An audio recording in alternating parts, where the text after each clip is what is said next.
WPI 심리상담 코칭센터가 삶을 고민하는 많은 분들에게 사회적 기업 활동으로 무료 상담을 받을 수 있는 프로그램을 만들었습니다.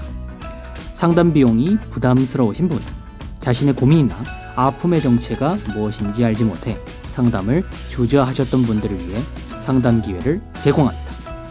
상담을 통해 자신의 마음을 확인하고 자신의 문제에 대한 통찰을 경험할 수 있을 것입니다.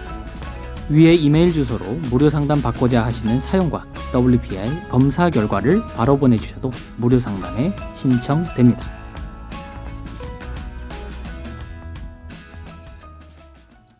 내가 원하는 대로 이루어지지 않아 답답하고 괴로울 때 어떻게 할 수 있을까요? 우후죽순 상담센터와 정신과가 생겨났지만 막상 어떤 서비스를 받아야 할지, 내 문제를 믿고 맡길 전문가는 누구인지 혼란스럽기만 하다고요? 위로나 공감을 넘어 개인의 마음을 정확히 읽어주고 삶을 변화시킬 전략도 같이 찾아주는 전문가, 전문 서비스에 대해 알 필요가 있지 않을까요? 이런 상황이라면 차라리 내가 직접 나의 마음을 알아보면서 나의 삶의 문제나 마음의 아픔을 해결할 수 있는 길을 찾고 싶진 않을까요? 나의 문제도 파악하여 해결하고 또 다른 사람의 삶도 변화시키는 데 도움을 줄 수 있다면 현재 나의 삶을 변화시킬 수 있는 새로운 계기가 될 수 있지 않을까요? 여러분의 이런 상상과 기대, WPI 초급 워크숍을 통해 구체화하실 수 있습니다. 삶의 변화는 특정 유형에 끼워 맞추는 것이 아닌 있는 그대로의 내 특성, 내 마음을 읽을 수 있을 때 시작됩니다. 한 사람의 성격과 마음을 정확히 찍어 나타내어 마음의 MRI로 비유되는 WPI 검사는 한국인의 마음에 대한 연구를 통해 개발해낸 성격 및 라이프 스타일 진단 방법입니다. 셜록 황이란 닉네임으로 유명한 대한민국 대표 심리학자, 한국인의 심리를 연구한 황상민 박사님의 직강으로 WPI 검사 결과를 해석하는 방법을 통해 자신의 마음을 알고 문제를 스스로 해결하는 능력뿐 아니라 주변 사람들의 마음을 읽어주는 WPI 상담가로 발전할 수 있는 시간. 당신이 상상하는 완전히 새로운 세상. 이제 WPI 초급과정 워크숍에 참여함으로써 여러분의 삶을 바꿀 수 있는 새로운 기회를 찾을 수 있습니다. 온라인 교육 시대에 새롭게 바뀌어진 WPI 초급과정. 온라인 원격 교육으로 누구나 쉽게 참여할 수 있습니다. 신청하세요. WPI 초급과정 워크숍. 강의 구성은 이렇습니다. 오전에 WPI 상담 코칭 과정 소개, 인간의 성격과 WPI 성격 구조에 대한 이해. 오후에는 멘토와 함께하는 조별 토론과 WPI 상의 5가지 자기평가 유형에 대한 이해. 그리고 황 박사님께서 직접 참가자들의 프로파일을 해석해 주시고 내 사연에 대한 1대1 원포인트 레슨까지 받으실 수 있습니다. 삶의 문제와 마음의 아픔을 해결하고 싶다면 진짜 문제를 찾는 방송 황심소. 무엇이 문제인지 모른다면 어떤 답도 정답이 될 수 없습니다. 진짜 문제를 찾는 방송 황상민의 심리상담소. 지연이는 초등학교에 갓 입학한 지 얼마 지나지 않았을 때 학교에서 이루어진 학생 정서행동 특성검사에서 관심군으로 분류되었습니다. 담임선생님의 권유에 따라 지연이 부모님은 위센터 상담선생님과 정신과 의사선생님을 차례대로 만났지요. 그간 지연이의 행동에 대해 관찰해온 담임선생님과 상담선생님의 설명, 평가를 살펴본 정신과 의사선생님은 지연이에게 ADHD라는 병이 있는 것이라고 진단하고 약물 치료를 권했고요. 의사선생님은 ADHD의 원인은 아직 밝혀지지 않았다고 하면서도 뇌에 이상이 있어 생긴 병이기 때문에 지연이에게는 약물 치료가 필요하다고 설명했어요. 뇌에 이상이 있지 않다면 아이가 수업 중 교실 밖으로 나간다든지 그런 돌출 행동은 하지 않을 것이라 믿고 계시거든요. 하지만 지연이 부모님에게는 지연이가 좀 유별난 행동을 하긴 해도 뇌에 이상이 있는 아이로는 전혀 보이지 않았어요. 그리하여 지연이는 ADHD라는 정신병에 걸린 것이 아니다 라는 자신들의 믿음에 따라 우리 아이에게 정신과 약을 먹이지 않겠다라고 하셨죠. 지연이에게 ADHD 약물 치료를 받게 하라는 담임선생님과 학교의 강권이 계속 이어지고 주변의 시선이 따가웠지만 지연이 부모님은 꿋꿋하게 버텼죠.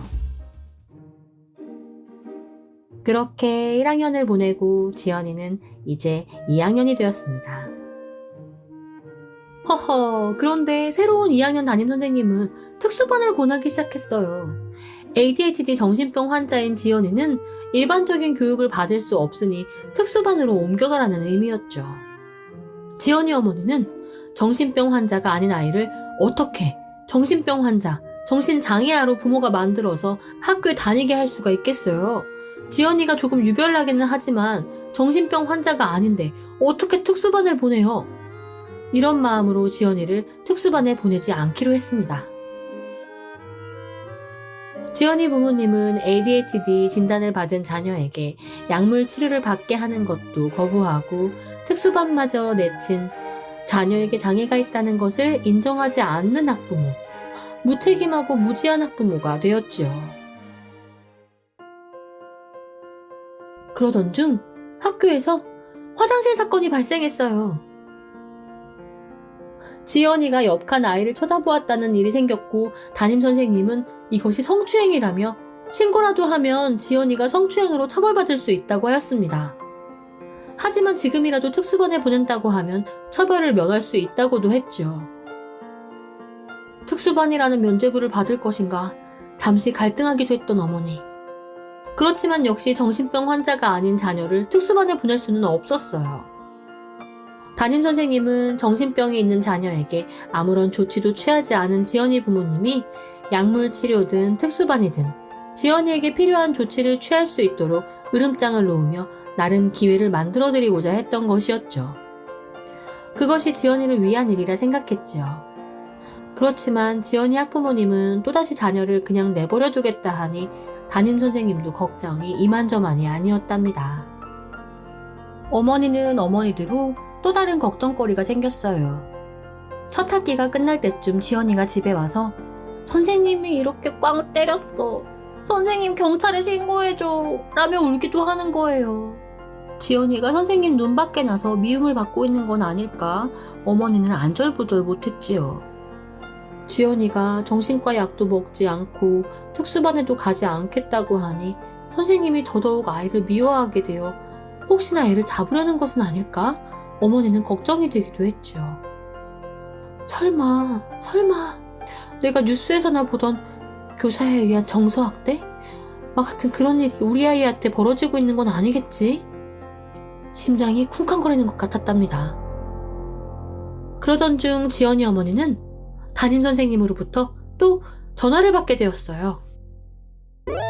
한 2주 후에 또 선생님 전화가 오셔가지고 선생님을 공격했다는 그 말을 들으면서 누가요? 누가 선생님을 공격? 지현이가 선생님을 공격을 했대요. 주먹으로. 선생님은 화가 많이 나셔서 저에게 전화를 했습니다. 지연이가 등 뒤에서 자기를 공격했다고 말씀하셨습니다. 저는 공격이라는 표현이 참 듣기가 그렇더라고요. 선생님께서는 저에게 행동으로 보여주며 앞에서가 아니라 뒤에서 주먹으로 등을 때렸다고 이야기했습니다.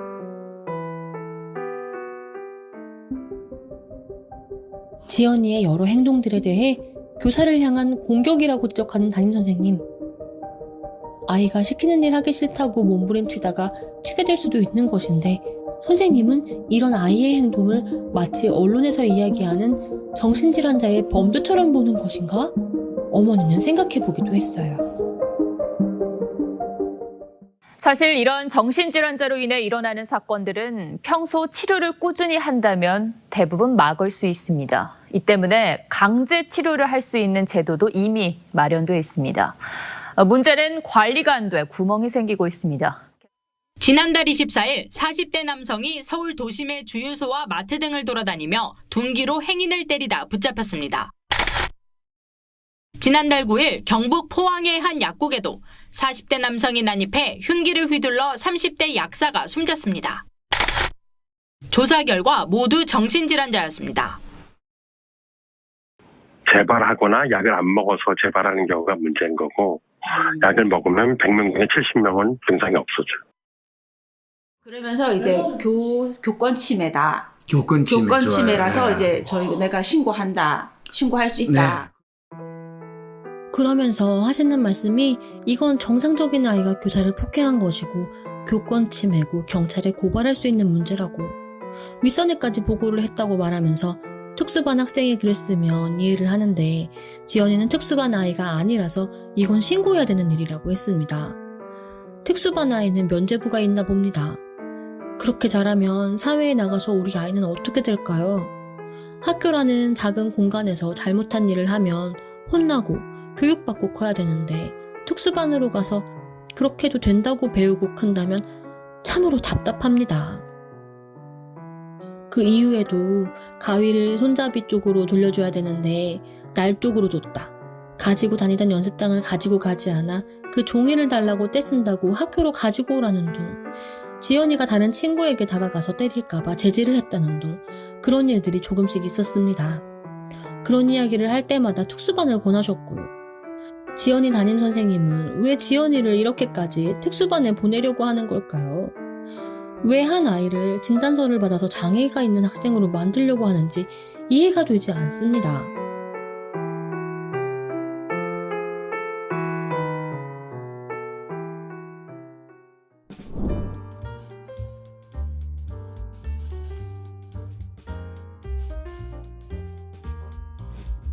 여러분, 빵 좋아하세요? 부드러운 식빵, 고소한 바게트, 겉바속촉 크루아상, 바사삭한 곰보빵. 세상에 이렇게나 다양한 빵들이 있죠. 그런데 이 빵들을 만드는 데에 들어가는 기본 재료는 밀가루, 설탕, 버터, 계란, 이스트, 이렇게 같다는 것.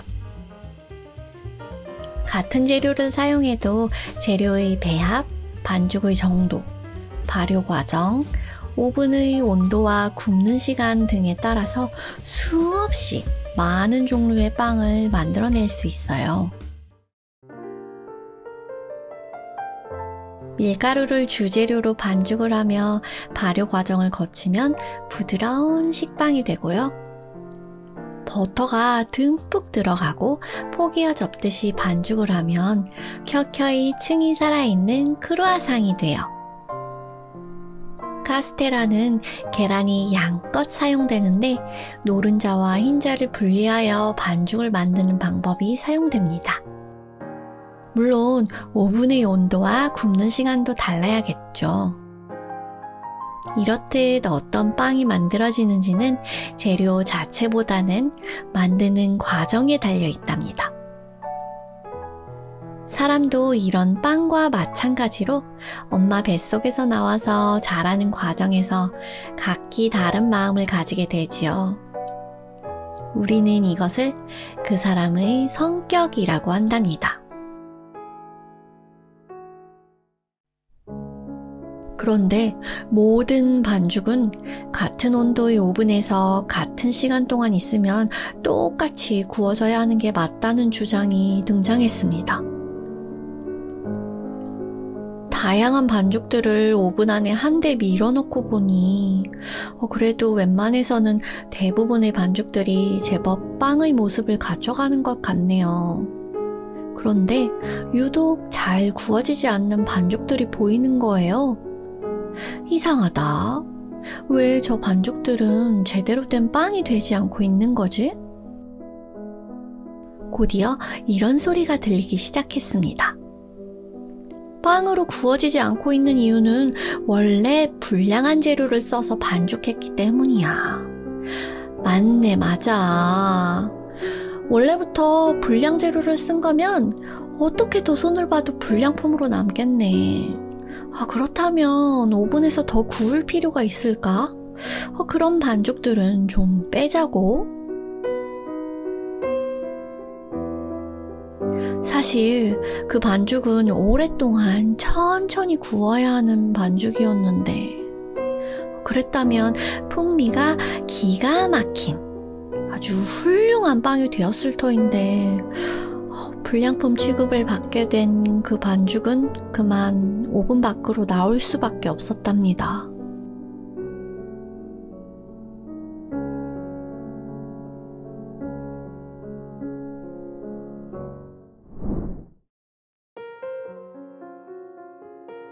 이 반죽이 아이들이고 5분이 학교 교실이라고 생각하면 혹시 지연이의 상황이 조금 이해되실까요? 학생 정서행동 특성 검사를 통해 관심군으로 분류된 지연이는 ADHD라는 병을 가진 불량빵이 되었어요. 물론 검사 이전에 이미 교사의 마음에서는 지연이가 이상한 빵으로 분류되었을지도 모르죠. 교실에 있는 아이들이 서로가 다르고 다양하다는 것을 고려하기보다 교사에 의해 잘 통제되고 관리될 수 있는 아이와 그렇지 못한 아이로 구분지을 수는 있어요. 하지만 교사에 의해 통제나 관리가 안 되는 아이들에게 정신병 환자라는 명칭이 부여되고 약을 먹게 하는 일은 정말 정상이 아니죠. 담임교사, 위센터 상담교사, 정신과 전문의 이분들은 모두 지연이라는 아이를 ADHD라는 병명으로 구분하고 지연이를 위해 나름 도움을 주려고 하셨어요. 지연이가 2학년이 된 후 담임선생님은 지연이 부모님에게 ADHD 병명을 붙이고 약을 먹여야 하는 특수반으로 지연이를 옮길 것을 강하게 권유하였습니다. 하지만 곰곰이 생각해봅시다. ADHD라는 병명이 붙여지고 어른들에 의해 정신과 약을 먹게 되는 상황이 정말 지연이를 위한 것일까요? 정상으로 구분된 아이는 잘 구워진 맛있는 빵으로, 비정상으로 분류된 아이는 불량품 취급을 받는 그런 빵이 되겠죠.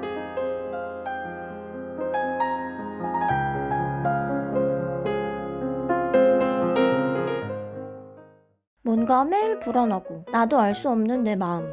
MRI 찍듯이 내 마음을 볼 수 있다면 좀 마음이 편해질 것 같은데. 그렇다면 내 마음을 알려줄 마음의 MRI 검사, WPI 검사를 해보세요. 매사에 불안하고 쉽게 상처받고 걱정 많은 나를 위해 마음을 알려주고 치유해주는 WPI 검사를 해보세요. 검사는 황상민의 심리연구소 사이트에서 하실 수 있습니다. 어떻게 해야 할지 모르겠어. 점이라도 볼까? 점보다 더 용한 검사 있는 거 몰라? 무슨 검사? WPI 검사. 내 삶의 해답을 원할 때 비과학적인 점이나 서주가 아니라 과학적인 검사 WPI에서 제대로 된 맞춤 해답을 찾아보세요. 검사는 황상민의 심리연구소 사이트에서 하실 수 있습니다. 대한민국 대표 심리상담가 황상민. 누구나 쉽게 자신의 마음정신 건강을 확인할 수 있도록 직접 대면하지 않아도 언제 어디서든 인생 상담을 받을 수 있게 온라인 상담을 진행하고 단순히 들어주는 상담에서 그치는 것이 아니라 고민의 근본적인 원인을 파악하여 내담자가 원하는 삶을 향해 나아갈 수 있도록 내면의 힘을 키울 수 있는 해결책을 제시합니다. 마음, 정신, 건강 주치의 황상민 박사님께 온 오프라인 심리상담을 받아보세요. 한 사람에게 딱 맞는 고민 해결책과 건강한 마음과 정신을 회복하는 심리 처방전을 제공합니다. 영어로도 상담이 가능하니 언어의 장벽을 넘어 누구나 상담소의 문을 두드려보세요. 상담 신청 문의는 위즈덤 센터. 삶의 문제와 마음의 아픔을 해결하고 싶다면 진짜 문제를 찾는 방송 황심소. 무엇이 문제인지 모른다면 어떤 답도 정답이 될 수 없습니다. 진짜 문제를 찾는 방송 황상민의 심리상담소. 네, 요즘 자녀를 양육하는 부모님들 사이에선 어느새 귀에 익숙해진 병명이 하나 있습니다. 바로 주의력 결핍 과잉 행동 장애 ADHD인데요. 반면에 ADHD를 질병으로 보지 않는 시각도 존재합니다. ADHD라는 질병에는 주목해야 할 격차가 존재합니다. 4세에서 17세의 미국 아동 11%에 해당하는 600만 명은 ADHD 진단을 받았습니다. 그런데 영국에선 3%의 아동만이 ADHD 환자고요. 프랑스에는 ADHD로 진단받은 아동이 거의 없습니다. 프랑스엔 왜 ADHD 아동이 없을까? 미국의 한 가족 치료사가 던진 질문입니다. 2012년 당시 미국 아동들의 9%는 ADHD로 인해 약물 치료를 받고 있었지만 ADHD로 약물 치료를 받는 프랑스 아동은 단 0.5%에 불과했기 때문입니다. 자, 9%와 0.5%. 이 격차는 이상 행동의 원인을 어디에서 찾는가에서부터 시작됩니다. 주의력 결핍과 과잉 행동의 원인을 아동 개인의 장애에서 찾는 게 아니라 아동을 둘러싼 가정과 학교에서 찾는 프랑스는 약이 아니라 아동 주변의 환경과 관계 개선을 치료책으로 삼습니다. 그리고 이를 통해서도 치유되지 않는 0.5%의 아동만이 약물 치료의 대상이 되는 거죠. 주의력 결핍, 그리고 과잉 행동. 정도의 차이는 있지만 모든 아이가 갖고 있는 특성입니다. 사실 아이의 특성을 질병 이름에 담고 있는 ADHD에는 충격적인 역사가 있습니다. ADHD라는 질병의 창시자이자 약물 치료법을 강조했던 아이젠버그 박사. 그는 세상을 떠나기 7개월 전인 2009년 3월 양심 고백을 합니다. ADHD는 꾸며낸 질병의 전형이라는 고백이었죠. 제약회사로부터 펀드를 제공받고 ADHD라는 질병을 만들어냈다는 겁니다. 그의 양심을 괴롭힌 건 약물 치료가 필요치 않은 아이들조차도 너무 쉽게 ADHD 환자로 진단받고 있는 현실이었습니다.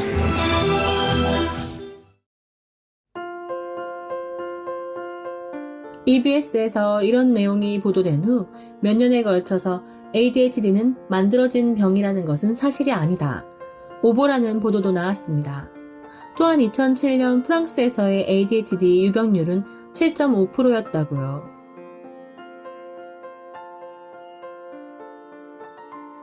어쩌다 또 이렇게 오보라는 이야기가 나오게 되었는지 간략히 살펴봐야겠네요. 프랑스에서의 ADHD에 대해 2015년 발표된 논문입니다. ADHD 아동이 전체 아동 중 몇 %나 되는지 상당히 다양한 의견들이 있다고 합니다. 2002년에는 1%에서 2%로 추정되던 비율이 1년 뒤 3에서 5%로 추정된다는 주장이 나오기도 했고요. 같은 시기 여전히 1%라는 주장도 공존했습니다. 몇 년 뒤인 2009년 르몽드는 여러 연구들에서 3에서 8%의 아동이 ADHD를 겪고 있다고 추정하고 있다고 하며 이에 대한 프랑스의 유명 정신의학자 베르나르 골스의 반응도 함께 언급했습니다. 3에서 8%의 아이들이 ADHD라는 것, 나는 이것이 아주 큰 농담이라 생각한다. 1000명의 아이들 중 단지 몇 명만이 그렇다. 사회가 가만히 있지 못하는 아이들을 참을 수 없어 하며 그렇기에 아이들의 행동 증상에 관심을 두기보다는 암페타민을 처방하여 제거하려는 것이 문제다. 베르나르 골스는 우리나라에서도 아동정신분석학의 역사라는 제목으로 번역된 책의 공저자이기도 합니다.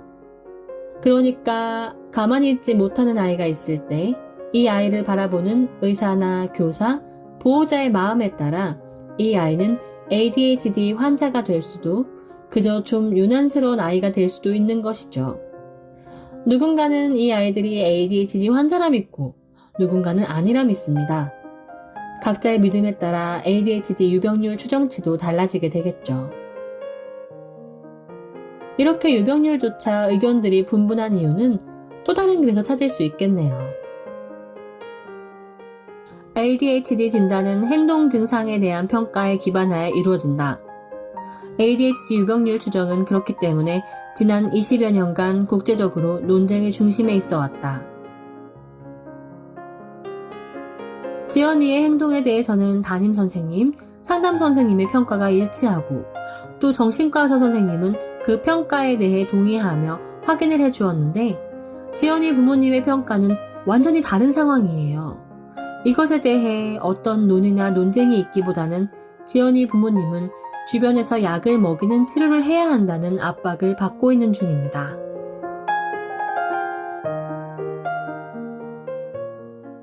지현이가 선생님을 공격을 했대, 주먹으로. 수업 시간에 강당에서 수업을 하는데 이제 선생님이 술래가 돼서 애들을 이제 하는데 선생님이 원숭이 흉내를 내면서 이제 애들을 잡는 걸 선생님이 원숭이 흉내가 되고 네. 애는 애들을 새끼 잡는 원숭이가 거. 되는 거고요. 네, 애들을 네, 잡아서 좋아요. 이제 잡는 그렇죠, 하는데 그렇죠. 선생님이 막 원숭이 막 소리를 내니까 우리가 원숭이 소리 듣기 싫다고 하지 말라 했대요. 그런 소리, 그런 소리를 듣기 싫어할 때가 있어요. 좀 높은 막 그렇게 이런 소리요? 네네 그렇죠. 그러면서 하지 말라 했는데 선생님은 수업이니까 계속 했던 거죠. 그러니까 지훈이가 뒤에서 주먹으로 선생님을 때렸대요, 등을.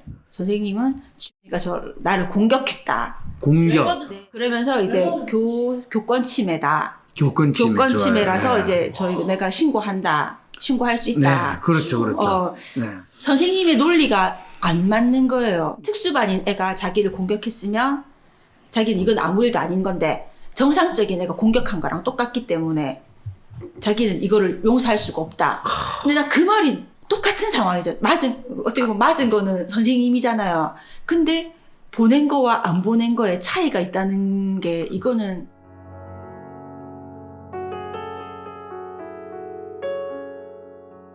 담임 선생님은 지연이의 행동이 공격이며 만약 지연이가 특수반이었으면 그냥 넘어갈 수 있겠지만 일반 학급의 아이이기 때문에 엄연한 공격이며 용납될 수 없다고 합니다. 담임 선생님의 이 논리가 어머니는 도무지 이해되지 않았는데요. 그것은 담임 선생님은 지연이가 정신병 환자라 믿고 있고 어머니는 지연이가 정신병 환자가 아니라 믿고 있기 때문에 그렇답니다.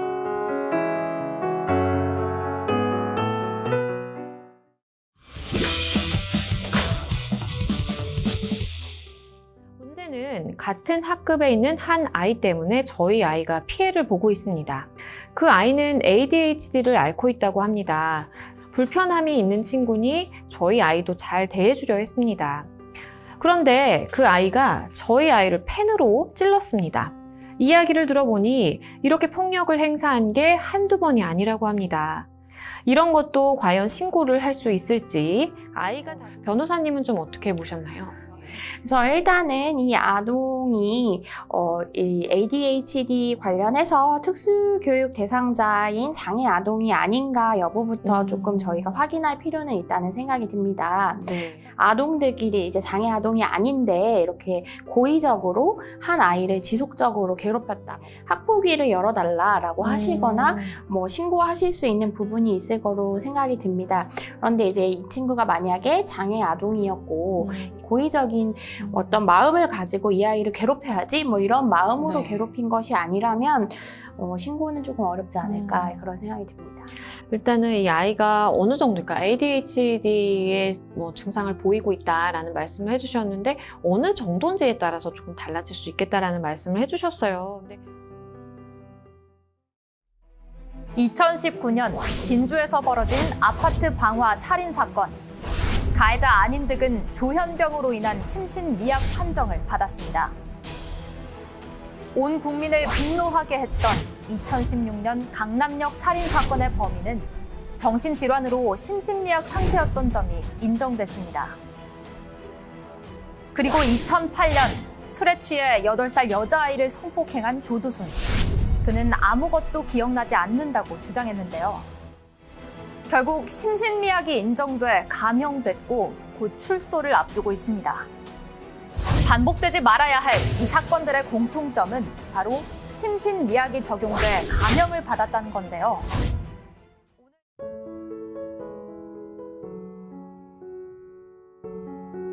ADHD라는 정신병에 걸린 지연이가 병원에서 진단서를 받은 뒤 특수반에 들어간다면 공식적인 정신질환자가 되는 거니까 무슨 행동을 하든 심신미약이 적용될 수 있는 것이고 일반 학급에 남아있는 동안에는 그럴 수 없다는 것이죠. 하지만 지연이 어머니는 우리 애는 정신병 환자가 아니다라는 믿음을 가지고 있기에 일반 학급에 있나 특수반에 있나 애가 달라지는 것도 아닌데 어떻게 그런 차이가 생길 수 있는 것이지? 이런 의문이 드셨죠. 이런 어머니를 위해 담임선생님은 특수반이 얼마나 좋은지를 열심히 설명해 드렸어요.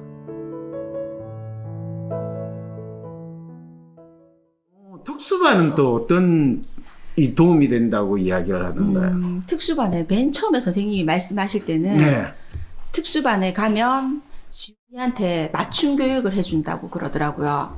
근데 네. 이제 특수반에 가도 나는 그러면은 만약에 얘를 따로 봐주는 선생님이 있냐니까 그 선생님이 같이 한다더라고요. 네. 근데 왜 굳이 얘를 특수반에 보내냐고. 진짜 왜 얘를 자꾸 특수반에 보내면 이 선생님이 뭐 좋은 게 뭐가 있을까. 저는 선생님한테 그렇게 말했거든요. 네.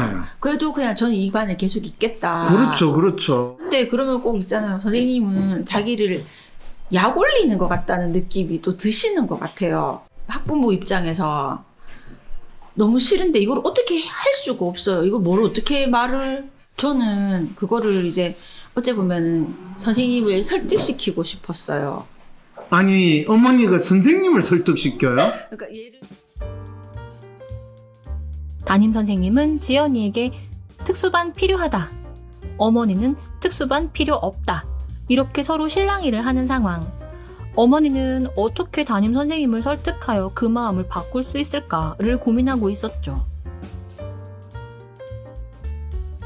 교사로서 사명감으로 똘똘 뭉친 담임 선생님은 이 학급을 잘 운영하고 이끌기 위해 최선을 다하고 계세요.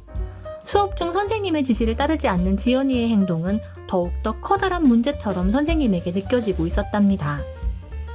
그럴수록 이 문제를 어떻게든 해결해야겠다는 의지도 커졌지요. 수업이 정상적으로 잘 이루어지지 않는 이유가 선생님의 교육법이나 훈육법의 문제가 아니라 아이에게 정신병이 있기 때문이라 하니 담임 선생님은 지연이가 평범한 학급의 일원이 되려면 정신과 의사 선생님의 말씀을 잘 따라서 정신과 약물 치료를 받아야 한다. 이렇게 철석같이 믿고 계셨어요. 얘를 그냥 이제 좀 그냥 평범하게 이렇게 봐달라. 좀 바뀔 거라고 생각을 했어요. 지훈이를 겪어보면 네. 네. 그렇죠. 누구나 다 키울 수 있고 누구나 다 감당할 수 있다는 자신감이 생기죠. 지훈이를 키우시면. 그런 건 아니죠. 그런 건 아닌가요? 네, 그런 건 아니죠. 힘들죠. 힘든데. 근데 얘가 특수반에 갈 정도의 애는 아니다. 그렇죠. 전혀 아니죠. 그런 마음을 좀 먹었으면 그렇죠. 좋겠다는 생각은. 아, 선생님이. 네. 아니, 지 엄마도 먹기 힘든 마음을 왜 선생님한테 그걸 요청하세요? 아, 그런가요? 어머니는 물론 선생님이 지연이를 지도하는 것이 쉽지는 않겠지만 그래도 이런 유별난 아이들도 여느 아이들과 다름없이 지도하고 교육하는 것이 교사의 역할이라는 믿음을 갖고 계세요. 그렇지만 어머니에게 지금 담임 선생님은 평범하게 행동하는 아이들만을 지도하려 하는 것으로 보였어요. 그래서 유별난 지연이가 평범한 아이로 담임 선생님의 눈에 들길 소망하셨던 것이에요. 그렇지만 지연이가 평범한 아이라고는 어머니도 믿지 않고 계시네요. 이렇듯 소망과 믿음은 다르답니다. 엄마인 본인도 힘들다고 하는 아이를 선생님이 평범하게 바라봐줬으면 좋겠다 하시는 저 어머니의 배짱도 대단하신 것 같죠? 지연이가 그리 호락호락한 아이는 아니라는 믿음만큼은 담임 선생님도 지연이 부모님도 마찬가지이신 것 같은데요. 하지만 여전히 그런 지연이가 ADHD라는 정신병 환자, 정신장애아라는 담임 선생님의 믿음과 특수반에 가야 하는 장애아는 아니다라는 지연이 부모님의 믿음이 명확하게 구분되네요. 마치 하나의 그림을 보고 저건 토끼야! 아니야, 저건 오리야! 이렇게 신경전을 하는 것과 비슷한 상황이죠.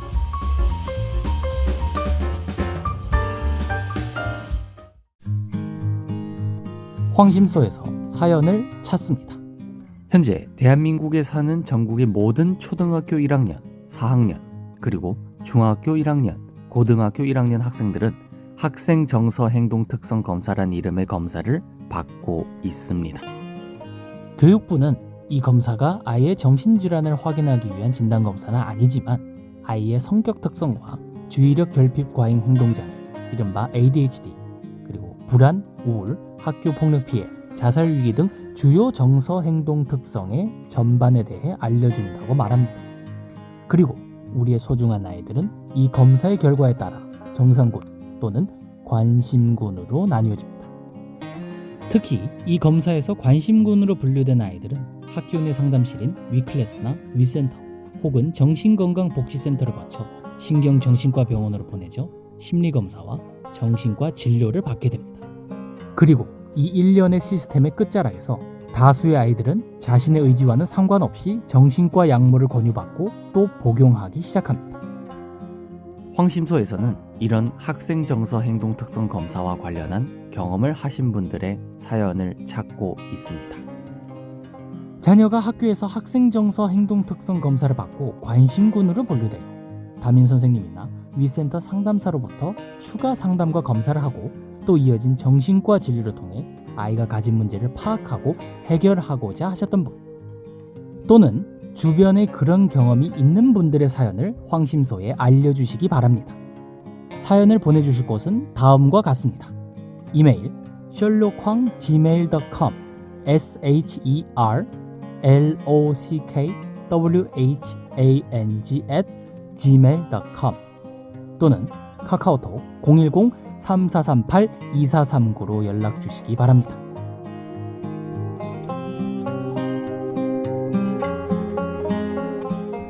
대한민국 대표 심리상담가 황상민.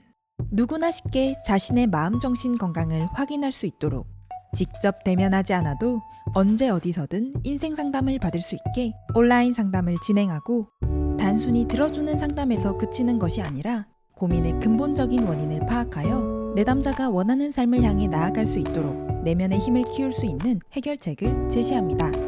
마음, 정신, 건강 주치의 황상민 박사님께 온 오프라인 심리상담을 받아보세요. 한 사람에게 딱 맞는 고민 해결책과 건강한 마음과 정신을 회복하는 심리 처방전을 제공합니다. 영어로도 상담이 가능하니 언어의 장벽을 넘어 누구나 상담소의 문을 두드려보세요. 상담 신청 문의는 위즈덤 센터. 삶의 문제와 마음의 아픔을 해결하고 싶다면 진짜 문제를 찾는 방송 황심소. 무엇이 문제인지 모른다면 어떤 답도 정답이 될 수 없습니다. 진짜 문제를 찾는 방송 황상민의 심리상담소.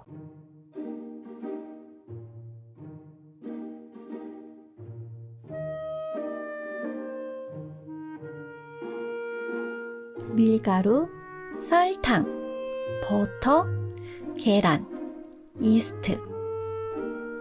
같은 베이킹 기본 재료를 가지고도 재료의 배합, 반죽의 정도, 발효 과정, 오븐의 온도와 굽는 시간 등에 따라서 수없이 많은 종류의 빵을 만들어낼 수 있다고 했죠.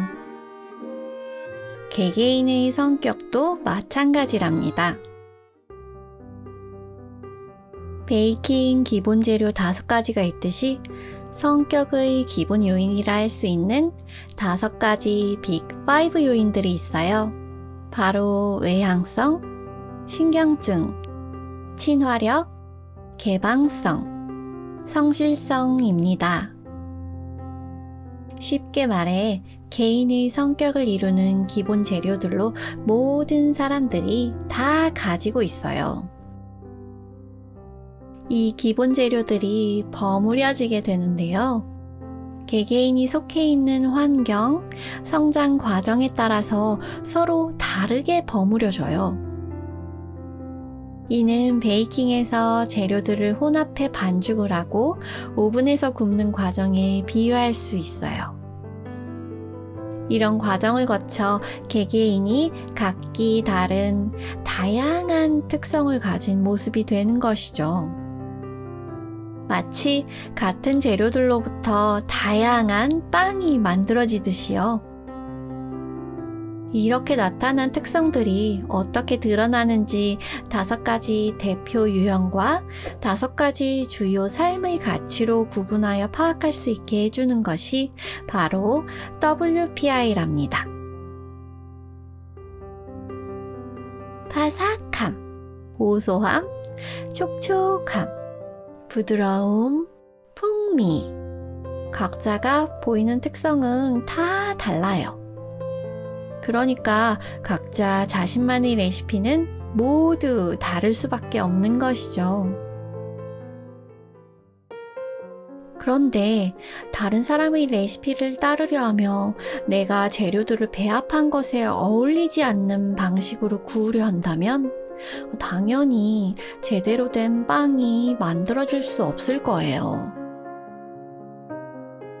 식빵이 발효를 하고 저렇게 커졌으니 나도 발효를 하면 좋겠다 하며 카스테라 반죽이 발효를 하고자 한다면, 그리고 식빵 반죽과 함께 똑같은 온도의 오븐에 똑같은 시간 동안 들어가 있게 된다면 과연 어떤 빵이 만들어질까요?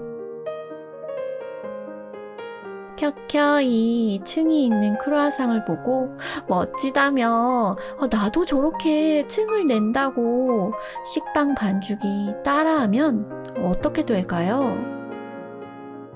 빵의 본래 그 식감과 맛은 나타날 수 없겠죠. 물론 그 과정에서 나만의 특성을 멋지게 드러내는 새로운 레시피를 개발해낸다면 그것도 참 좋겠지만, 다른 빵을 따라 똑같이 되려고 했기에 그 반죽은 결국 그렇게 되지 못했다며 실패라 여기게 될 거랍니다. 이렇듯 각자의 레시피는 모두 다르니 모든 반죽은 같은 온도의 오븐에서 똑같은 시간 동안 있으면서 똑같이 구워져야 하는 게 맞다는 주장을 그대로 받아들이긴 어렵겠네요. 아니, 받아들여서는 안 되겠어요.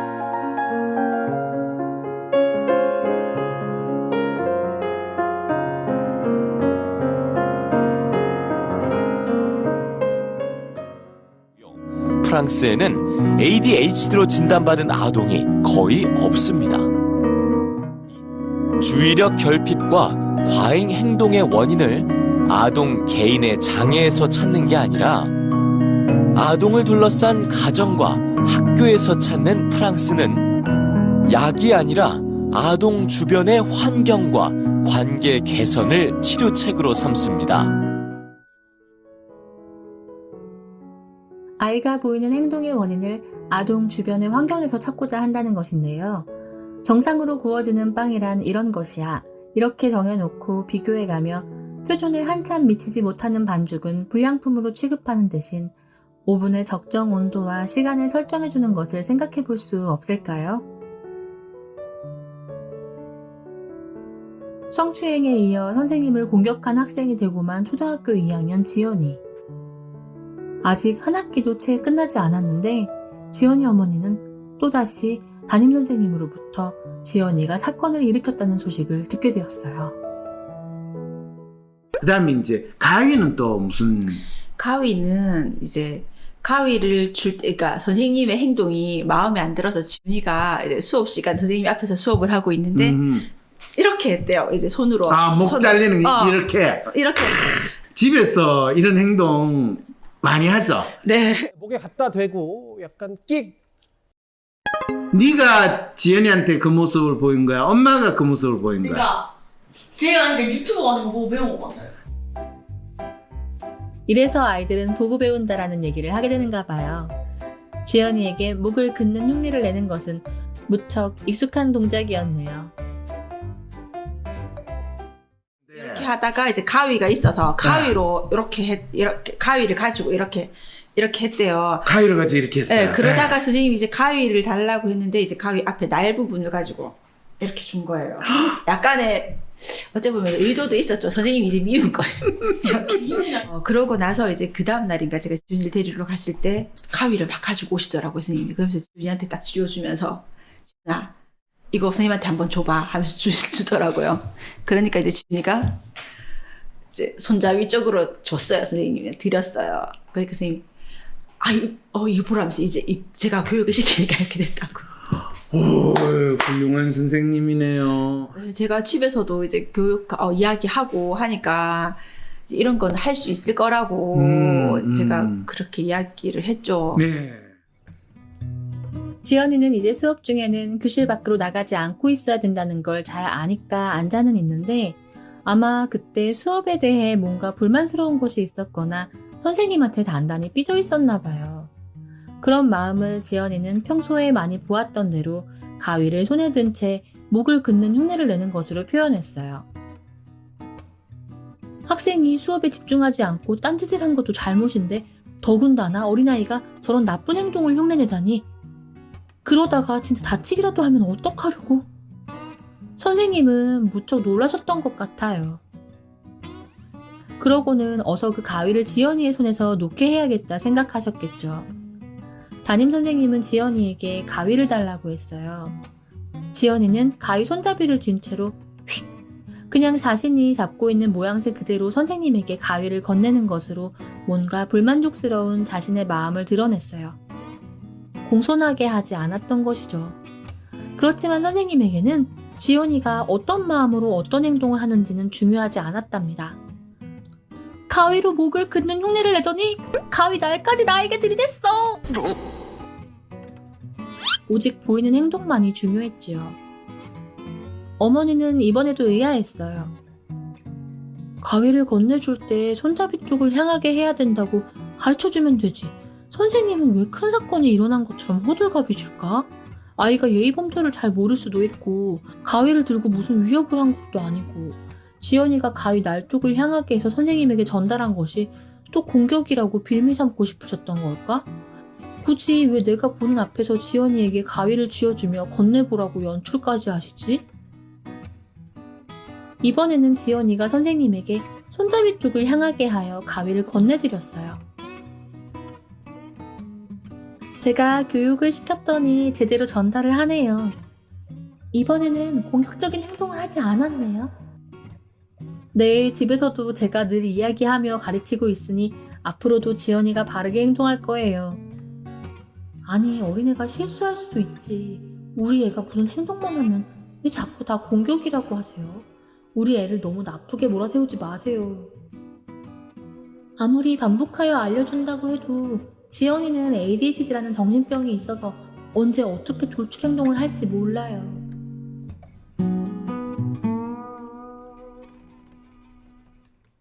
네, 그랬어요. 어머니 마음 바뀌시면 아, 전화해달라. 특수반 언제든지 특수반 갈 길은 열려 있습니다. 제가 진짜 그것 때문에 네. 선생님을 만나는 게 너무 부담스러운 거예요. 담임 선생님과의 대화는 항상 지연이의 잘못된 행동으로 시작하여 특수반으로 끝나고 있네요. 이때 상담실에 꽈당 넘어지는 소리가 크게 울렸어요. 가만히 앉아있지 못하고 의자를 뒤로 젖히고 계속 움직이던 지연이의 오빠 민수가 그만 넘어지고 만 거예요.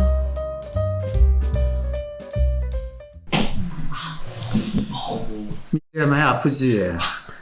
많이 아프지? 많이 아플 거다. 예, 선생님이 좀 미안해. 네가 틀림없이 넘어질 것 같았는데 내가 경고를 주려다가 어떤 결과가 있는지 뭐 뒤로 넘어져가지고 네가 머리가 깨질 것 같지는 않고 넘어지면 아프기는 할 텐데 그럼 너 두 번 다시 이제 그 행동을 안 할 거라는 생각에서 기다렸단다. 그렇지만 그래도 좀 미안하네. 네가 아픈 걸 보니까. 근데 뭐 크게 다치지는 않았지? 조금 아플 거야. 근데 한 10분 정도 지나면 괜찮았고. 그래, 그 마치 어릴 때 내 모습을 보는 것 같아가지고 전혀 이상하지는 않다. 그래. 나는 이런 지금 이런 행동들이 학교에서는 이상하게 보이는 거죠. 그러니까 학교에서 이상하게 보일 수 있죠. 얌전히 가만히 그렇죠. 안 앉아 있으니까요. 네네. 사실 민수는 한참 전부터 의자를 계속 까딱거리며 움직이고 있었어요. 어른들의 대화에 낄 수도 없고 스마트폰을 가지고 놀 수도 없었고 동생들은 밖에 나가 있었고 너무 지루하고 심심했거든요. 만약 수업 시간이었다면 어땠을까요? 아마 선생님으로부터 똑바로 앉아, 수업에 집중해야지, 이런 소리를 듣게 되었겠죠? 그리고 민수는 잠시 그런 행동을 멈출지는 몰라도 지루하고 심심하다고 느끼게 되면 또다시 그런 행동을 이어갔을 거예요. 그럼 선생님은 이번에 더 큰 소리로 지적하고 혼내다가 민수 때문에 수업이 제대로 될 수 없었다고 생각할 수도 있겠죠. 이런 일이 계속되면 더 나아가 민수는 주의 집중력이 부족하고 산만하여 수업에 방해가 되는 아이로 지목받을 수도 있어요. 하지만 민수가 다른 사람의 말을 듣고 따르기보다는 어떻게 해서든 자신이 직접 이해하고 깨달으며 알아나가야 하는 성향이라는 것을 알고 있었던 황 박사님은 민수에게 아무 말도 하지 않고 기다려주었던 것이랍니다. 민수가 그렇게 움직인다고 하여서 부모님과 상담을 하는 데에 큰 지장이 있던 것도 아니고 넘어지더라도 위험하진 않으니까요. 그렇게 자빠지고 난 뒤 그날 민수는 2번 다시 의자를 가지고 그렇게 움직이지 않고 차분히 자리에 앉아 있었답니다. 상담 중 민수가 잠시 일으켜준 이벤트는 많은 것을 떠올리게 했던 것 같아요. 어머니는 상담 중 벌어진 장면을 지켜보며 이런 생각이 들었어요. 학교에서는 이런 행동을 이상하게 봐요. 그런데 지금처럼 지루할 때 뭐 그런 행동도 할 수 있는 거잖아요. 지연이가 수업 중 하기 싫은 걸 표현하다 보니 그런 행동들이 나오게 된 것인데 공격이라고만 몰아세울 게 아니라 선생님이 그런 걸 이해해주면 좋겠어요. 이런 어머니의 바람과는 다르게 담임선생님은 지연이 같은 아이들이 어떤 마음에서 그런 행동을 하는지 이해하지 못하세요. 그리고 무엇보다도 아무리 내키지 않고 지루하더라도 선생님의 지시에 모든 아이들이 잘 따라야 하며 그래야지만이 수업이 제대로 이루어지는 것이라 믿기에 오히려 수업 시간 선생님의 지시에 하기 싫다며 따르지 않는 아이의 행동은 더욱더 이해할 수 없고 비정상으로 느끼고 있답니다. 담임선생님에게 이런 아이의 행동에 대해 가장 그럴듯하게 납득시켜준 것은 바로 정신과 의사선생님의 설명이었어요.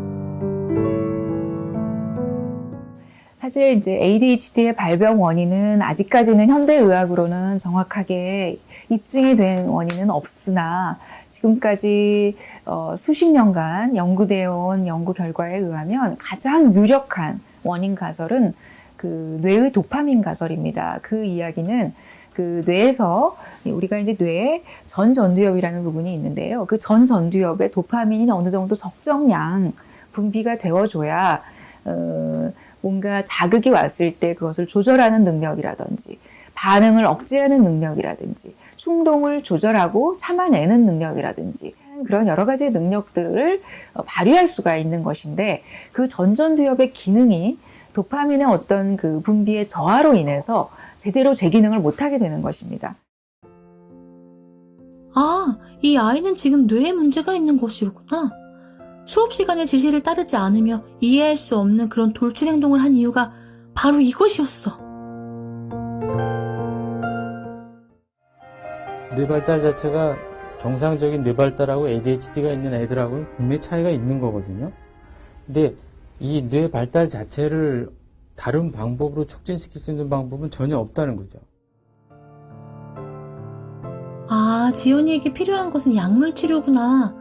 그렇지 않으면 나아질 수 있는 방법이 전혀 없구나. 그런데 지연이 부모님들은 왜 약물 치료를 안 하겠다고 고집을 부리실까? 담임선생님은 지연이가 약물 치료를 받지 않는다면 특수반에라도 가야 한다고 믿고 있습니다.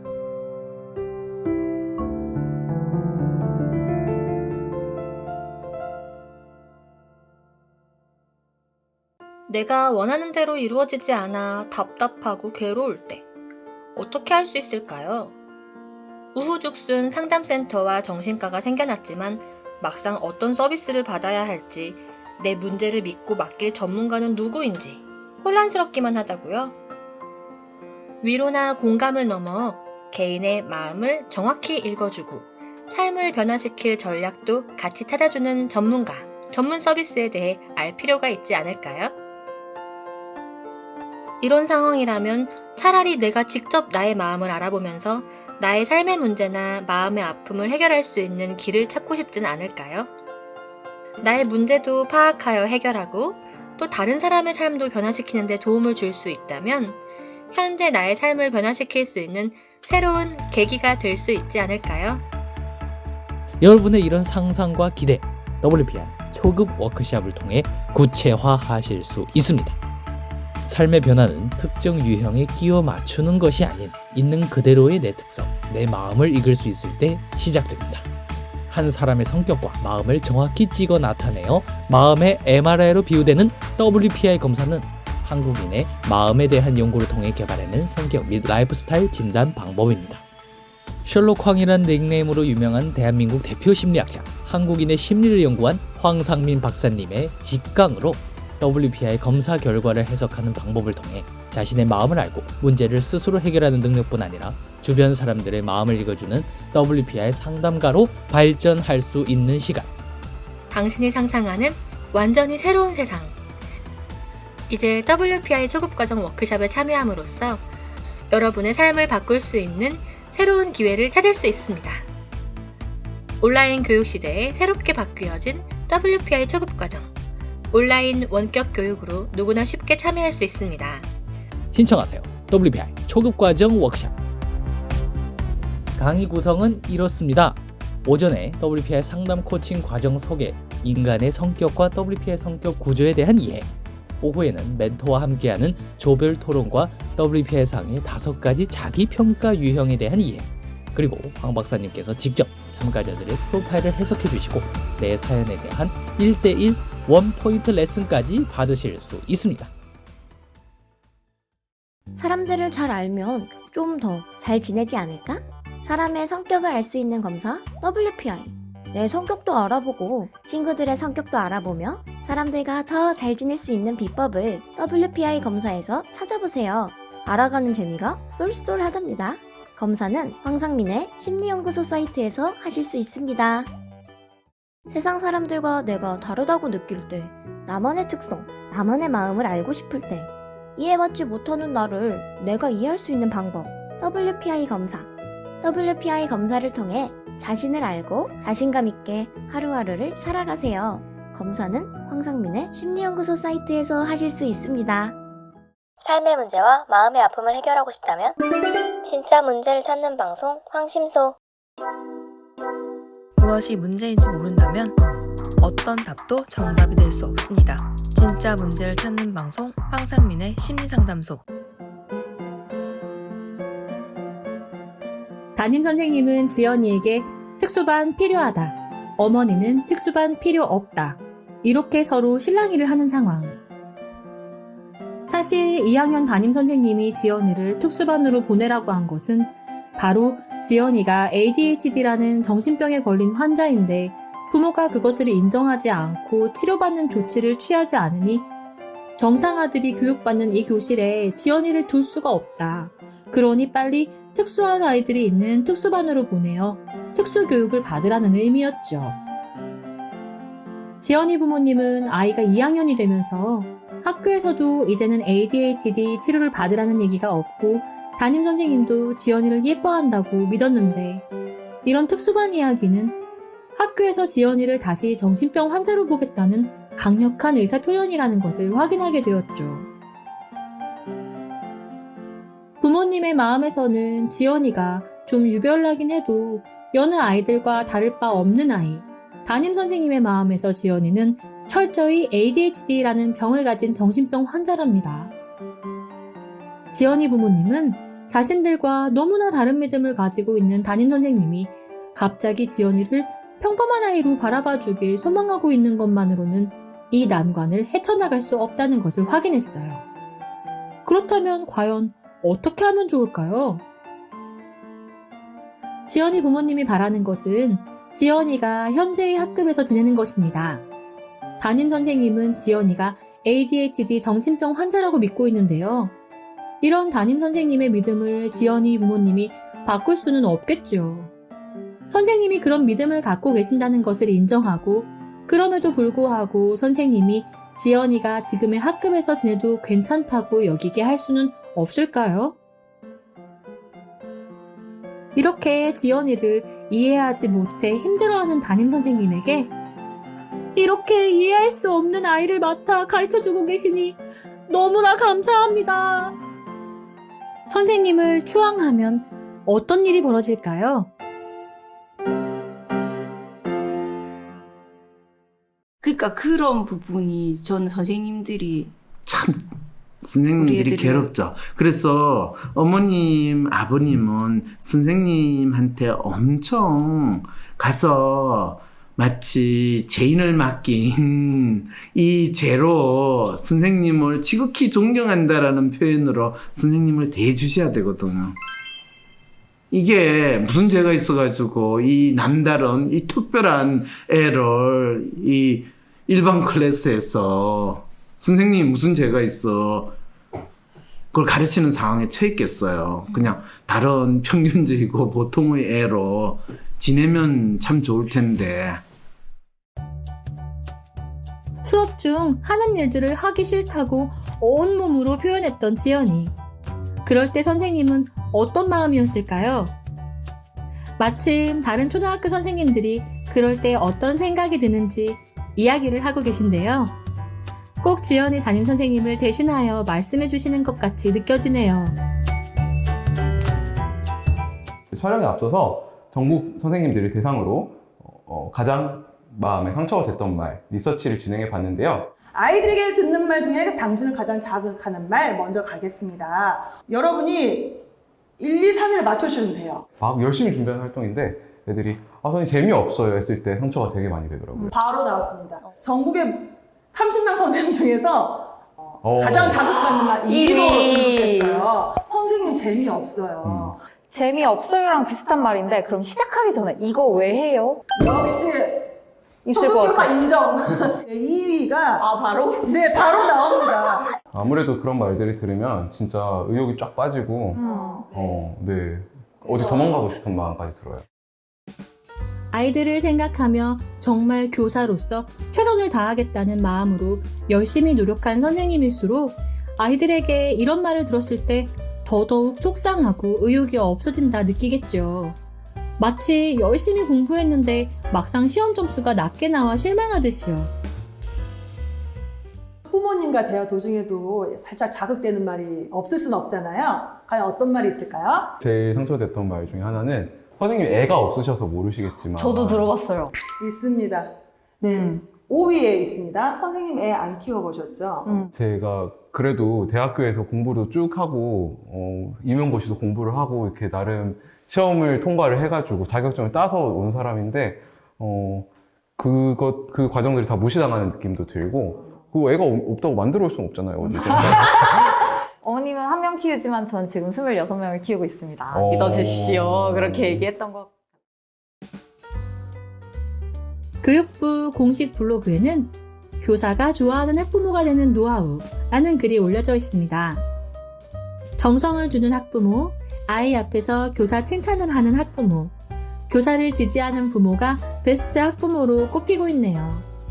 유튜브나 블로그에서도 교사에게 늘 감사를 표현하는 학부모가 인기 만점이고 좋은 관계를 이어갈 수 있다는 내용을 쉽게 찾아볼 수 있어요. 아니 그런데 이게 지연이랑 무슨 상관이냐 싶으실 텐데요. 담임 선생님이 학부모를 좋게 여기게 되면 그 학부모의 자녀가 아무리 이해 안 되는 행동을 하더라도 학부모를 생각해서 눈 감아주게 된다고 생각해 볼 수 있지 않을까요? 학부모님이 확실히 교사인 나를 지지하고 아이에게도 선생님을 잘 따르라고 가르치고 있을 테니 그 믿음을 가지고 학생이 아무리 내 지시를 잘 따르지 않더라도 함께 지내며 잘 교육시켜야겠다는 생각을 할 수 있게 되지 않을까요? 약을 먹이거나 막 이래서 애를 막 특수반에 보내는 건 아닌데 그게 저한테 너무 스트레스죠. 지연이나 민재의 행동이 스트레스인가요? 지연이나 민재의 행동에 대해서 학교에서 뭐라고 하는 게 어머니한테 스트레스인가요? 정확하게 보면 뭐라고 하는 게 주변의 시선이 그렇죠. 주변의 시선이 스트레스죠. 그럴 때는 어떻게 대하는 게 어머니 입장에서는 현명하게 대하는 걸까요? 그 주변의 시선에 아랑곳 없이 니들은 떠들어라 나는 그냥 우리 애들 내 마음대로 있는 대로 키운다 라고 가는 게 할까요? 아니면 주변의 시선에서 걱정하면 선생님 진짜 훌륭하신 선생님 얼마나 노고가 많으세요 선생님 바카스라도 한 병 들고 힘내가지고 더 지연이를 좀 신경을 쓰든지 필요하다면 아버님 말씀대로 지연이는 한 대 치여받더라도 애가 제대로 행동 못하는 거를 하게 하세요.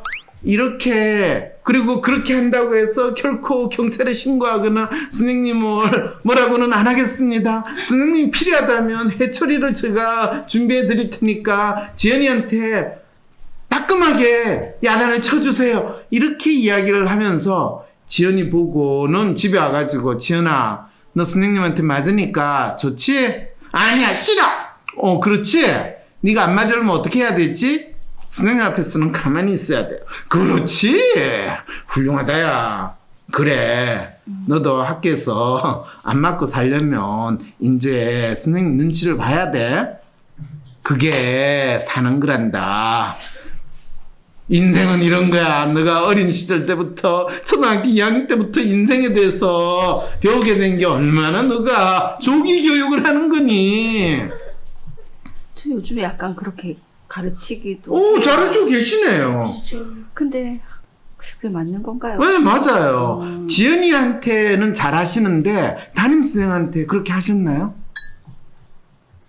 좀 더 적극적으로 담임선생님의 그 관심사에 대해서 감사하게 느끼고 하다못해 김밥이라도 한 줄 말아가지고 이건 산 게 아닌 그래 집에서 만들었어요 해가지고 드리고 이거 드세요. 선생님 지연이를 이렇게 따끔하게 가르쳐서 감사합니다. 혹시 회초리 부러졌나요? 그럼 새로 쌀이대로 더 질 좋은 회초리를 몇 개 더 만들어 드릴게요. 이렇게 나서실 수 있으시겠어요?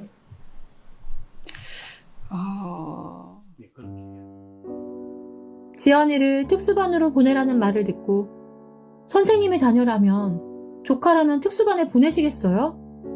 이 말 역시 담임 선생님에게는 선생님은 애를 안 키워봐서 잘 모르시겠지만 이라는 말이 생략되어져 있는 듯 느껴졌을 거랍니다.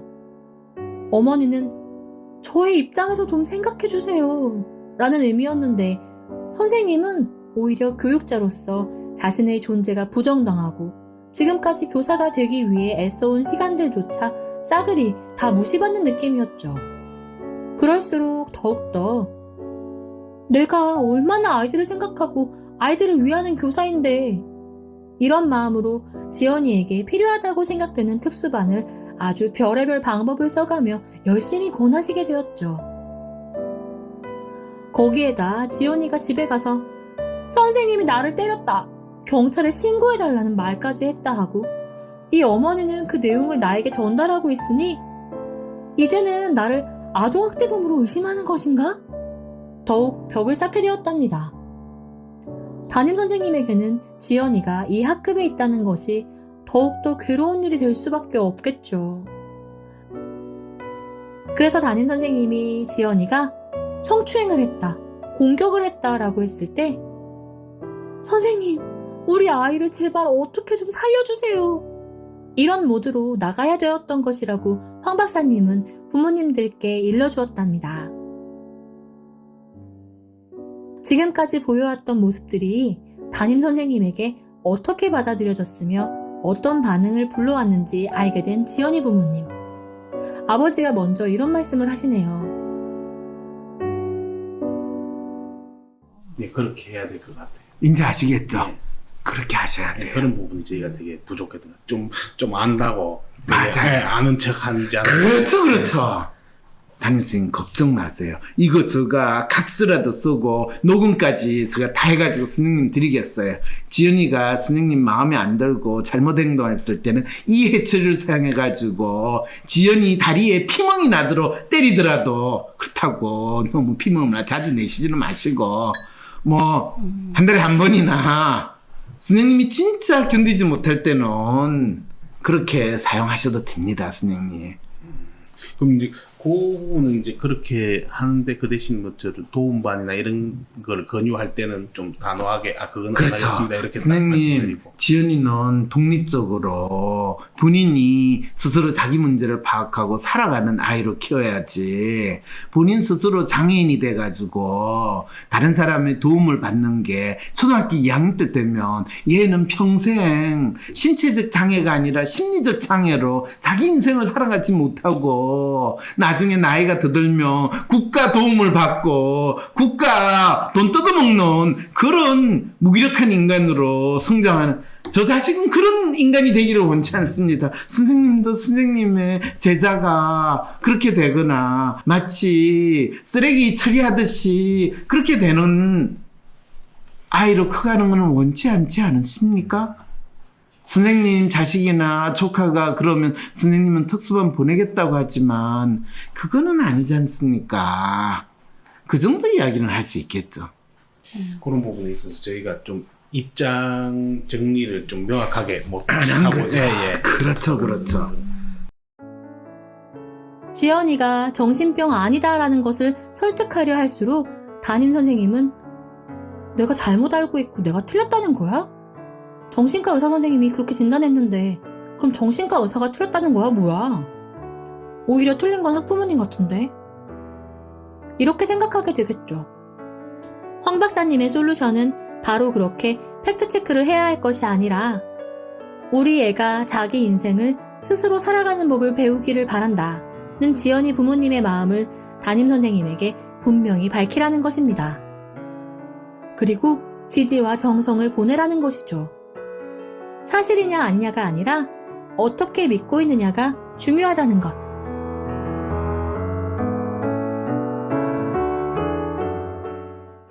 그렇게 하면서 선생님이 도움반을 이렇게 다시 권하게 될 때 저희가 딱 단호하게 만약에 거절을 한다면은 그 선생님은 별 그게 없을까요? 두 분 다시 그 이야기 안 합니다. 그리고 심지어는 진짜 아버님이 해처리를 만들어가지고 선생님한테 갖다 드리고, 그럴 때 선생님 혹시 지연이도 눈치가 빤해가지고 때릴 때 감정적으로 기분 나빠서 때리는 것과 지연이가 잘못한 거를 대해서 이 본인이 맞는 거, 그거는 애가 유치원 다닐 때부터 구분을 했거든요.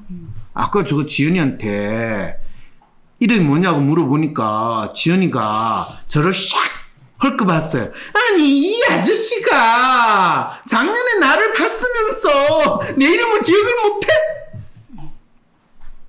예, 그 눈빛이 너무나 선명했길래 미안하다야. 난 머리가 나빠가지고 이름 기억을 잘 못하거든. 이런 상황이 되거든요. 선생님도 지연이가 조금 선생님이 이해하지 못할 행동을 하고 엉뚱하고 발작적인 행동을 한다는 건 또 알지만은 지연이가 완전히 멍청한 애는 아니라는 것도 아세요.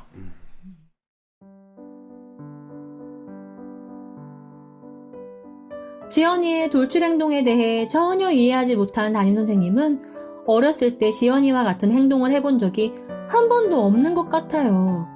학교에서 가르쳐주는 것을 외우며 착실히 공부하는 모범생이었던 선생님은 아이들의 행동에 대해서도 정신과 선생님의 설명을 교과서 외우듯 받아들이고 교육 현장에서 적용하였지요. 지연이를 진단했던 정신과 의사 선생님의 마음에 대해 살펴보면서 대부분의 의사 선생님들이 학교나 책, 논문에서 배운 지식을 그대로 읊조리는 연역적 사고를 하고 있다는 것. 여러분 혹시 눈치채셨나요? 의사 선생님은 지연이라는 아이의 특성은 전혀 고려하지 않고 자신들이 알고 있는 ADHD 증상들이 교사나 부모의 언급에서 얼마나 많이 나오고 있는지만 확인한다는 사실. 여러분 확인하셨나요? 지연이를 비롯하여 대부분 아이들의 ADHD 진단에서 정신과 의사들은 개개의 아이들이 가진 마음이나 특성은 거의 보지 않고 그 아이들에 대해 이야기하는 교사와 부모의 증언들을 기초로 마치 법원의 판사처럼 병이라 선고하는 재판을 한다는 것을 분명히 우리는 알아야 한답니다. 정신과 의사들이 환자들의 병을 진단하고 병명을 붙이는 것은 결코 과학에 의한 과학적 증거를 가지고 그 병이라 하는 아픔을 겪고 있는 환자의 문제를 파악하는 것이 아니라 DSM, 진단 통계 매뉴얼이라는 정신병 증상들을 열거해 놓은 책을 마치 법정과 같이 삼아 환자를 진단하고 판사처럼 병명으로 판결을 내리는 그런 활동을 한다는 것이죠. 이 아이가 집중력이 떨어지는 행동을 하는가? 증인 나와주세요. 이 아이는 수업 시간에 자꾸 딴짓을 하고 여러 번 뛰쳐나갔었어요. 제가 정서행동 특성검사 응답을 했는데 관심군이 나왔어요. 이 아이가 집중력이 떨어지는 행동을 하는 것이 자주 목격되었다. 조사 보고서에서도 그런 점이 아주 명백하다. 유죄. 이미 결론이 나와 있는 그런 죄인에 대해 주의력 결핍 과잉 행동이라는 죄목으로 ADHD라는 명명과 약물 치료를 선고하는 것과 비슷한 일을 정신과 의사 선생님이 하는 것이지요. 이런 상황을 황 박사님은 이렇게 현학적으로 설명을 하는군요.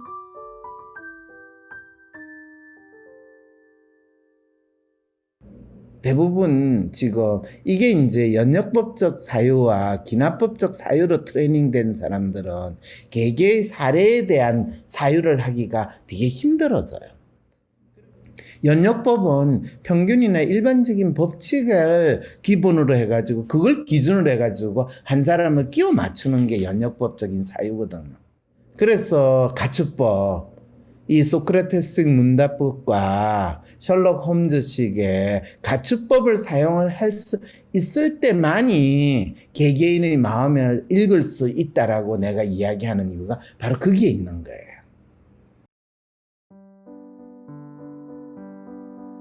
지연이가 정신병 환자라는 믿음을 갖고 있는 담임선생님의 눈에 비친 지연이 부모님은 아픈 자녀를 위해 아무런 조치를 하지 않는 무책임한 부모였죠. 그러면서 계속 일반 학급에 있겠다고 고집만 피우며 아이가 무슨 짓을 하든 담임인 내가 교육을 잘 시켜야 하는 거라 믿고 있는 듯한 좀 개념 없는 분들로 보였어요. 그렇기에 지연이를 위해서라도 부모님을 잘 어르고 달래기도 하고 으름장을 놓기도 하고 다양한 방법으로 회유해보려 애썼죠.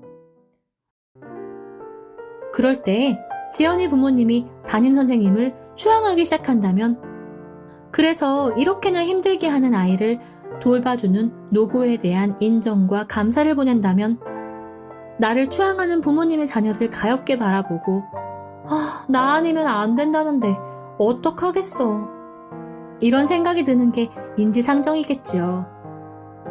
지연이가 특수반에 가지 않고 지연이 부모님과 담임선생님이 갈등을 일으키지 않고 지내는 방법, 이렇게 찾아내게 되었습니다. 각자의 마음을 읽음으로써 가능했지요. 모두를 위한 하나의 정답은 없답니다. 그렇기에 또 다른 학부모님이 자녀가 ADHD 진단을 받았고 약을 먹이고 싶지 않은데 주변에서는 약물 치료를 강권해요. 어떡하면 좋을까요? 이렇게 지연이 부모님과 비슷한 고민을 하고 있을지라도 그 학부모님이 어떤 믿음을 가지고 있는지 그 마음을 읽어야 그 사람이 가진 문제에 대한 해법을 찾아갈 수 있어요. 그동안 지연이의 부모님, 담임선생님, 그리고 상담선생님과 정신과 의사선생님의 마음까지 살펴보면서 한 가지 분명한 것을 알 수 있었습니다. 바로 교사와 정신과 의사선생님이 가지고 있는 믿음에 의해서 ADHD라는 병이 만들어지고 있다는 것을요.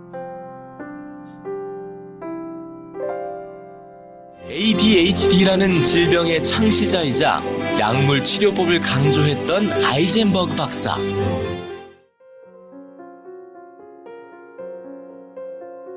질병의 창시자라는 단어가 여러분에게는 어떻게 다가오시나요?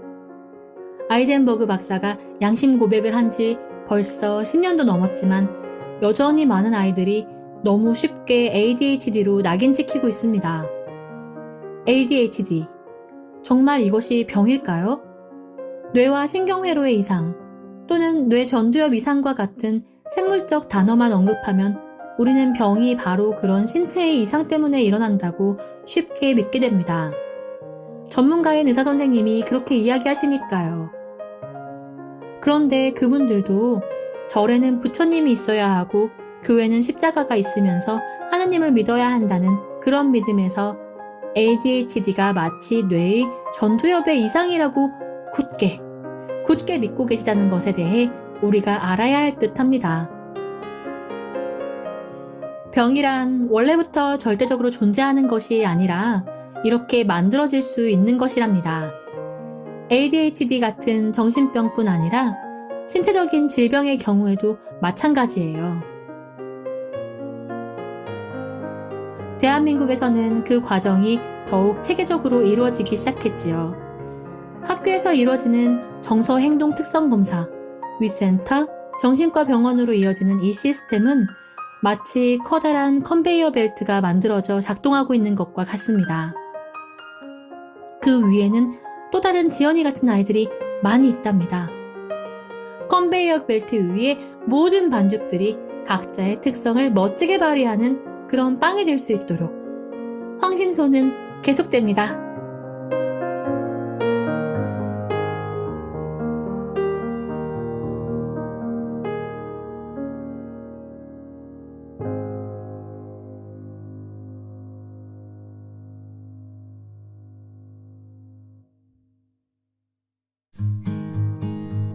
황심소에서 사연을 찾습니다.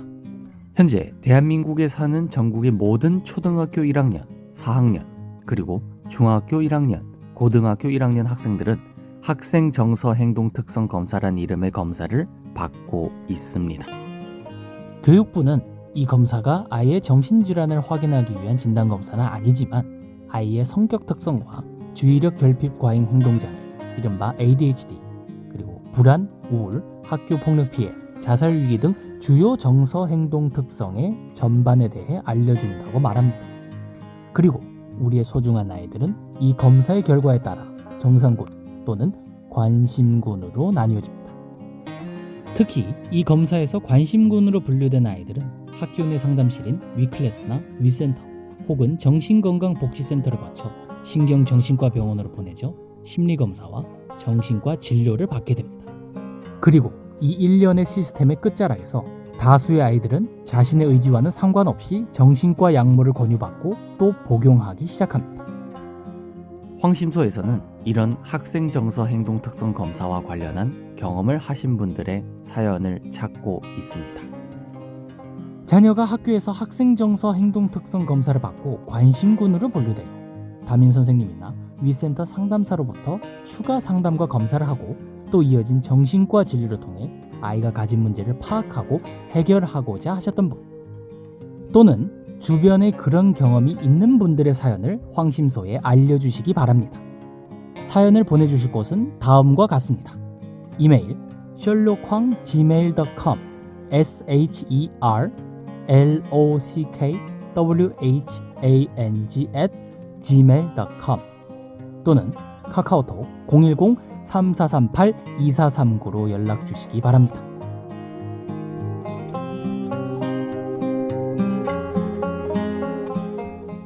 내가 원하는 대로 이루어지지 않아 답답하고 괴로울 때 어떻게 할 수 있을까요? 우후죽순 상담센터와 정신과가 생겨났지만 막상 어떤 서비스를 받아야 할지, 내 문제를 믿고 맡길 전문가는 누구인지 혼란스럽기만 하다고요? 위로나 공감을 넘어 개인의 마음을 정확히 읽어주고 삶을 변화시킬 전략도 같이 찾아주는 전문가, 전문 서비스에 대해 알 필요가 있지 않을까요? 이런 상황이라면 차라리 내가 직접 나의 마음을 알아보면서 나의 삶의 문제나 마음의 아픔을 해결할 수 있는 길을 찾고 싶진 않을까요? 나의 문제도 파악하여 해결하고 또 다른 사람의 삶도 변화시키는 데 도움을 줄 수 있다면 현재 나의 삶을 변화시킬 수 있는 새로운 계기가 될 수 있지 않을까요? 여러분의 이런 상상과 기대, WPI 초급 워크숍을 통해 구체화하실 수 있습니다. 삶의 변화는 특정 유형에 끼워 맞추는 것이 아닌 있는 그대로의 내 특성, 내 마음을 읽을 수 있을 때 시작됩니다. 한 사람의 성격과 마음을 정확히 찍어 나타내어 마음의 MRI로 비유되는 WPI 검사는 한국인의 마음에 대한 연구를 통해 개발해낸 성격 및 라이프 스타일 진단 방법입니다. 셜록 황이란 닉네임으로 유명한 대한민국 대표 심리학자, 한국인의 심리를 연구한 황상민 박사님의 직강으로 WPI 검사 결과를 해석하는 방법을 통해 자신의 마음을 알고 문제를 스스로 해결하는 능력뿐 아니라 주변 사람들의 마음을 읽어주는 WPI 상담가로 발전할 수 있는 시간. 당신이 상상하는 완전히 새로운 세상. 이제 WPI 초급과정 워크숍에 참여함으로써 여러분의 삶을 바꿀 수 있는 새로운 기회를 찾을 수 있습니다.